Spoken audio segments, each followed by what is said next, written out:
একটি দুর্নীতিমুক্ত সৎ যোগ্য ব্যক্তিদের শাসন, যারা গিয়ে মৌলানা মতিউর রহমান নিজামী, আলী হাসান মোহাম্মদ মুজাহিদের মতন মন্ত্রণালয় পরিচালনা করবে। হেলিকপ্টার নয়, টর্চলাইট নয়, হাজার পাওয়ার লাইট দিয়েও একটি দুর্নীতি খুঁজে পাওয়া। জনাব রাশেদুল হাসান জুয়েল উপস্থিত রয়েছে নাগরপুর উপজেলার সাবেক আমিরবৃন্দ, নাগরপুর উপজেলার সম্মানিত সেক্রেটারি, মঞ্চে উপবিষ্ট নাগরপুর উপজেলার সম্মানিত কৃতি সন্তানেরা, গোলাম মওলা আবুল হোসাইন থেকে শুরু করে নাগরপুর উপজেলা ইসলামী ছাত্র শিবিরের সভাপতি তোফায়েল আহমেদ, শিল্পী গোষ্ঠীর সদস্যবৃন্দ, সাংবাদিক বন্ধুরা, নাগরপুরের জনসাধারণ, আমার একান্ত প্রিয় জনশক্তি ভাইরা, আসসালামু আলাইকুম ওয়া রাহমাতুল্লাহি ওয়া বারাকাতুহু। আল্লাহ তাআলার শুকরিয়া আদায় করছি, নাগরপুর উপজেলার আজকের এই অনুষ্ঠানে আল্লাহ তাআলা আমাদের উপস্থিত হওয়ার তৌফিক দিয়েছেন। 5 তারিখে ছাত্র জনতার গণঅভ্যুত্থানের পরে বাংলাদেশ থেকে একটি স্বৈরাচারী সরকার, ফ্যাসিস্ট সরকার, দুর্নীতিবাজ সরকার, ইসলাম বিরোধী সরকার, মানুষের অকল্যাণকর একটি সরকার এদেশ থেকে শুধুমাত্র পদত্যাগ করে ছেড়ে দিয়েছেন। যদি তাই নয়, বাংলাদেশের এই জমিন থেকে তারা পালিয়ে গিয়েছেন। আমরা বলতে চাই, এমন ফ্যাসিস্ট সরকার ছিল যে ফ্যাসিস্ট সরকার বিশ্বে বিরল। আমরা তিউনিসিয়ায় দেখেছি, বেন আলী সরকার পালিয়ে গিয়েছিলেন ইসলামী আন্দোলনের মুখে। আমরা দেখতে পেয়েছি একই কায়দায় এদেশের হাসিনা সরকারও পালিয়ে গিয়েছেন, তার নিজের দেশে চলে গিয়েছেন। যদি এই দেশের জন্য সামান্যতম মায়া থাকতো এই হাসিনা, তাহলে জুলাই আগস্টের এই আন্দোলনে ছাত্র জনতার উপরে নির্বিচারে নিরীহ শিশু কিশোরদের উপরে এইভাবে গুলি করার সাহস তিনি পেতেন না। তার বুক কেঁপে উঠত। তিনি প্রত্যেকটি অনুষ্ঠানে কেঁদে কেঁদে বলেন, আমার পিতাকে হত্যা করা হয়েছে। কেঁদে কেঁদে বলেন, আমার ছোট ভাই রাসেলকে হত্যা করা হয়েছে। আমি তাকে প্রশ্ন করে চাই, কত শত রাসেলকে তুমি হত্যা করে প্রতিশোধ দিয়েছ? তোমার বুক কি কাঁপেনি? আজকে ৭১ টিভির সাংবাদিক নবনীতা চৌধুরী জেলখানা রয়েছেন, তার স্বামী বিপ্লব জেলখানা রয়েছেন। তিনি গতবার কোর্টে এসে বলেছিলেন, আমার 2টি সন্তান বাড়িতে, আমি সন্তানদের সাথে আমার জীবন কাটাতে চাই, আমাকে স্বাভাবিক জীবনের জন্য আমাকে জামিন দেওয়া হোক। নবনীতা চৌধুরী 13 সালে তোমরা শাহবাগের জাগরণ মঞ্চ করেছিলে। সেদিন সেখান থেকে তোমরা ৭১ টিভিতে উপস্থাপনার মাধ্যমে সাংবাদিকতার সকল রুলসকে ভায়োলেট করে দিয়ে তোমরা যে পৈশাচিকতার পরিচয় দিয়েছ, নিকৃষ্ট পশুতা দেখেছ, আমরা ৭১ টিভিতে সেদিন তোমাদের সামনে চোখ রাখতে পারি না। তোমাদের বক্তব্যগুলি আমরা শুনেছি। পবিত্র ব্যক্তিদের নিয়ে তোমরা যে গল্প তৈরি করেছিলে, তোমরা যে নিকৃষ্ট ভাষায় কথা বলতা, আজকে তোমাদের সেটা তোমরা ভুলে গিয়েছ। তোমরা স্বাভাবিক জীবনে ফেরত যেতে চাও। আমাদের আজার ভাইকে দেখেছি, সেদিন তোমরা ডান্ডা পরিয়ে আদালতে হাজির করতা। বেচারা কুজো হয়ে হুইল চেয়ারে করে আদালতে হাজির হতো। এখনো পর্যন্ত আর তার মুক্তি মিলেনি। তার সন্তান ছিল না? মৌলানা মতিউর রহমান নিজামীকে তোমরা ফাঁসি দিয়েছ। আর সেদিন রাত্রে যেদিন ফাঁসি কার্যকর করা হলো, তোমার উপস্থাপনায় টকশোতে কি নির্লজ্জ ভাষায় তুমি কথা বলেছ, বাঙালি জাতি তার সাক্ষী। তোমার লজ্জা হয় না? তার সন্তানরা ছিল না সেদিন? মুজাহিদ ভাই সন্তানরা ছিল না, কামরুজ্জামান ভাইয়ের সন্তানরা ছিল না, মীর কাসেম আলীর সন্তানকে তার ফাঁসি দেওয়ার 3 দিন আগে গুম করেছিলেন, তার সন্তানরা ছিল না? তখন তোমাদের অন্তর কাঁপেনি? আর আজকে বলতেছো তোমাদেরকে হ্যান্ডকাপ পরে মানা হয় না, জানলা বেরিতে দূরের কথা, 10-12টা মামলা আছে, তারপরে তো জানলা বেরি পড়ানো হয় না, হ্যান্ডকাপ পর্যন্ত পড়ানো হয় না, একটা মানবিক সরকার আছে বলে। আর আজকে তোমরা সেই কথা বলো? এই বাংলাদেশটাকে তোমরা কুড়ে করে খেয়েছো। তোমরা প্রশ্ন করতে হাসিনাকে, আর হাসিনা সেই প্রশ্নের উত্তর দিতে গিয়ে বাঙালি জাতি তথা ইসলামী আন্দোলন আর বাংলাদেশকে, বাংলাদেশ জামাত ইসলামীকে সবচেয়ে নিকৃষ্ট একটি সংগঠনে পরিচয় করিয়ে দিয়েছিল তোমরা। এখন মজাটা টের পাচ্ছ। সামনে সময় আসবে, এদেশের জনগণ আল কোরআনের পথে রায় দিবে। আগামী জাতীয় সংসদ নির্বাচনে এদেশের জনগণ ইসলামের পথে রায় দিবে।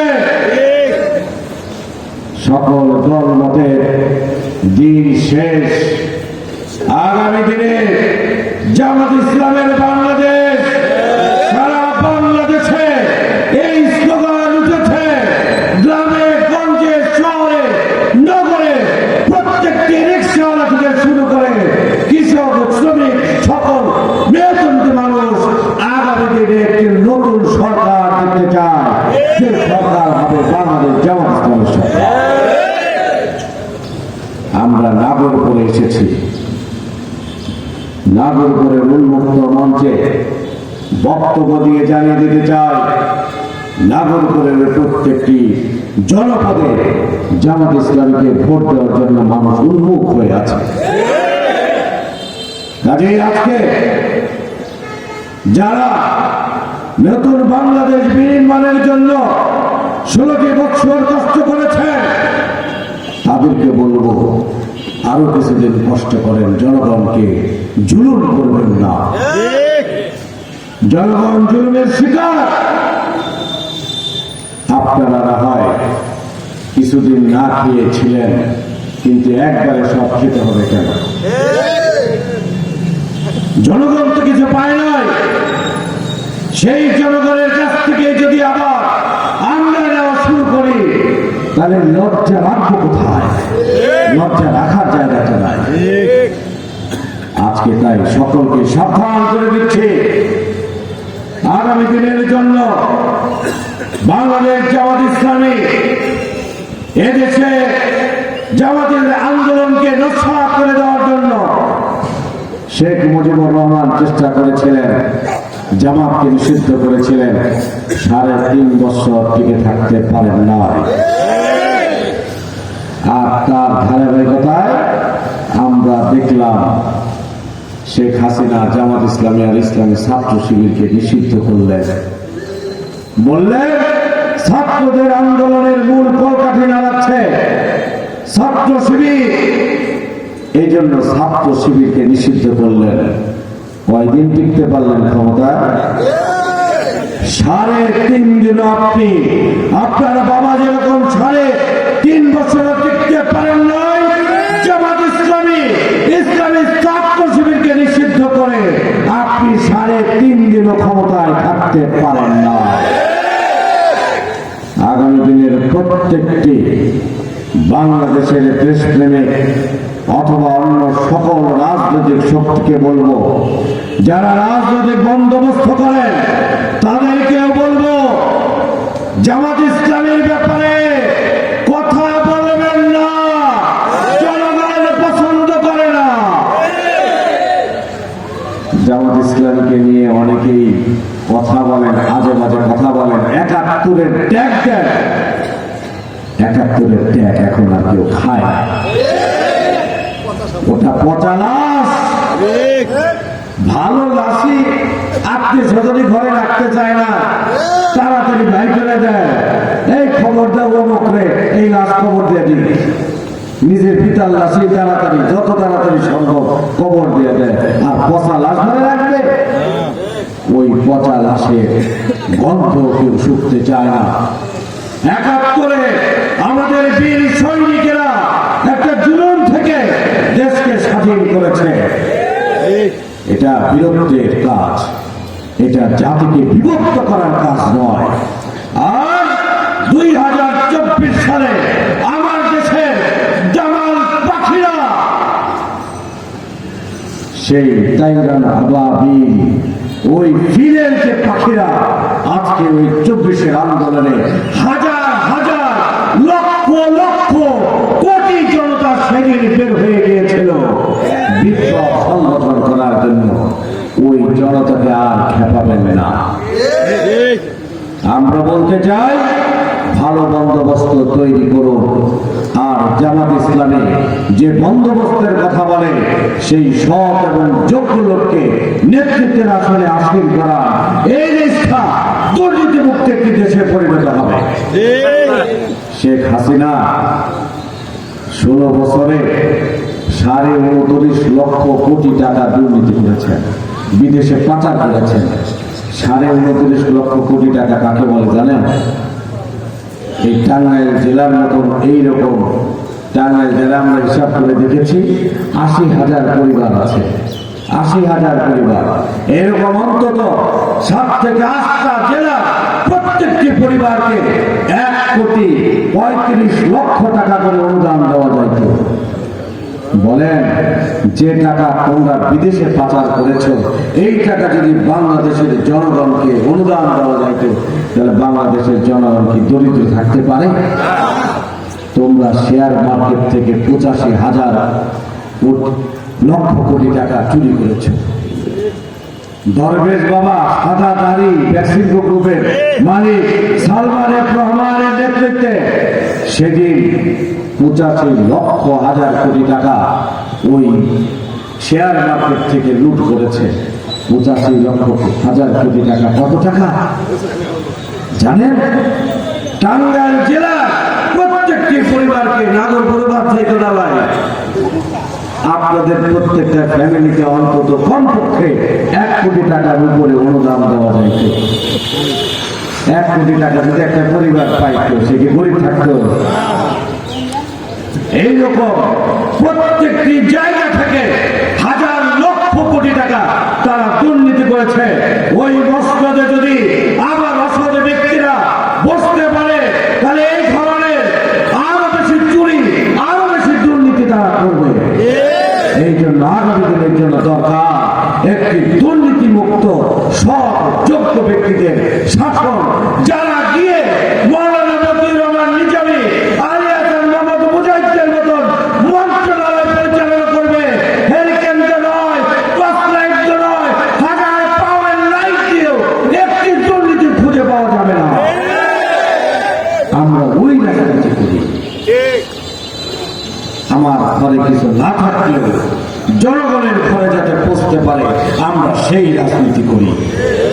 সুতরাং প্রিয় ভাই এবং বন্ধুরা, আমার জামাত ইসলামের সংগ্রামী জনতা আগামী দিনে এই নাগরপুরের প্রত্যেকটি ঘরে ঘরে পৌঁছতে হবে, গিয়ে তাদেরকে বোঝাতে হবে, আসুন আল কোরআনের পথে সব লোকে আসুন, সব লোকের শাসনের দিকে আসুন।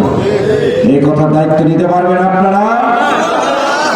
আগামী দিনে আগামী জাতীয় সংসদকে একটি নৈতিক কল্যাণমূলক সৎ কোরআনিক শাসন সংসদ আমরা গড়ে তুলতে চাই। আপনারা রাজি আছেন কিনা বলেন? আল্লাহ তাআলা এই শাসন প্রতিষ্ঠার জন্য আমাদের সবাইকে কর্মী হিসেবে কাজ করার তৌফিক দিন। ঘরে ঘরে প্রত্যেকটি ঘরে বোনেরা রয়েছেন, প্রত্যেকটি বোনকে বোঝাতে হবে ইসলামী জামাত ইসলামের মহিলা শাখার কাজকে প্রত্যেকটি ওয়ার্ডে পৌঁছে দিতে হবে, যাতে করে আমরা পুরুষ এবং নারীরা মিলে এই দেশটাকে গড়ে তুলতে পারি। অনেকেই বলেন জামাত ইসলামের ক্ষমতায় গেলে নারীরা নাকি আর ঘর থেকে বের হতে যাবে না। তাই কি কথা কি সত্য? এই কথা সত্য হতে পারে না। যদি একজন শ্রেষ্ঠ ব্যবসায়ী হতে পারে পারেন, আগামী দিনে বাংলাদেশের নারীরা স্বাধীনতার মধ্যে থেকে কেন শ্রেষ্ঠ ব্যবসায়ী হতে পারবেন না? যদি মা আয়েশা শ্রেষ্ঠ একজন রণবীর হতে পারেন, আগামী দিনের নারীরা কেন রণবীর হতে পারবেন না বলে? অবশ্যই পারবেন।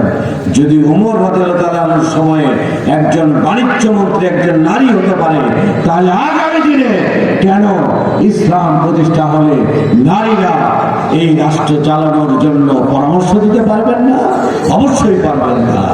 সকল সেক্টরে যখন পুরুষ এবং নারীদেরকে আলাদা করে ফেলা হবে, তখন আজকে যে ডাক্তার আছে, যদি মেয়েদের চিকিৎসার জন্য মেয়েরাই চলে যায়, তাহলে বলেন এখন যে মহিলা ডাক্তার আছে তার চাইতে কম লাগবে না বেশি লাগবে? অনেক অনেক অনেক বেশি লাগবে। এখন যে মহিলা চাকরিজীবী আছে, যদি সেক্টর আলাদা হয়, তাহলে মহিলা চাকরিজীবী এর চাইতে কম লাগবে না বেশি লাগবে? অনেক অনেক অনেক বেশি লাগবে। কাজেই আগামী দিনে মহিলাদের কর্মসংস্থান সবচেয়ে বেশি হবে যদি জামাত ইসলামের ক্ষমতায় যায়। সুতরাং প্রত্যেকটি বোনকে বলবো, জামাত ইসলামীকে আপনারা চিনুন, জানুন এবং আগামী দিনে জামাত ইসলামকে ভোট দিয়ে জাতীয় সংসদে যাওয়ার জন্য রাস্তা করে দিন। আল্লাহ তাআলা প্রত্যেককে আগামী দিনের সংসদকে একটি কল্যাণমূলক কোরআনিক সংসদ হিসাবে প্রতিষ্ঠার জন্য দুর্বার আন্দোলন গড়ে তোলার আহ্বান জানিয়ে আমি আমার বক্তব্য এখানে শেষ করছি। খোদা হাফেজ। বাংলাদেশ জিন্দাবাদ, বাংলাদেশ জামাত ইসলামী জিন্দাবাদ। আসসালামু আলাইকুম ওয়া রাহমাতুল্লাহি ওয়া বারাকাতুহু। ওয়া আলাইকুম আসসালাম ওয়া রাহমাতুল্লাহ।